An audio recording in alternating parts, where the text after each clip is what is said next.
ఈరోజు నీకు నాకు కావాల్సింది శరీర సంబంధమైన ఆశీర్వాదం కంటే ఆత్మ సంబంధమైన ఆశీర్వాదము అత్యవసరము. ఆత్మ ఫలము ఫలించే జీవితము అత్యవసరము.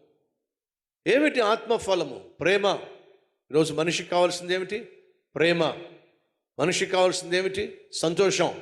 మనిషికి కావాల్సింది ఏమిటి? సమాధానం. మనిషికి కావాల్సింది ఏమిటి? దయాళుత్వం, మంచితనం, విశ్వాసం, సాత్వికత్వం, ఆశా నిగ్రహము. ఆశా నిగ్రహం అంటే సెల్ఫ్ కంట్రోల్. ఇవి మనిషికి కావాలి. ఆ మనిషికి కావలసిన అతి అతి విలువైనటువంటి వీటిని పక్కన పెట్టేసి, ప్రేమను పనంగా పెట్టి, సంతోషాన్ని పనంగా పెట్టి, సమాధానాన్ని పక్కన పెట్టేసి, మంచితనాన్ని పక్కన పెట్టేసి, విశ్వాసాన్ని పక్కన పెట్టేసి, దయాగుణాన్ని పక్కన పెట్టేసి, సెల్ఫ్ కంట్రోల్ పక్కన పెట్టేసి, డబ్బు డబ్బు డబ్బు డబ్బు అని గబ్బు పనులు చేస్తే వాడికి ఏమొస్తాయి? జబ్బులు వస్తాయి.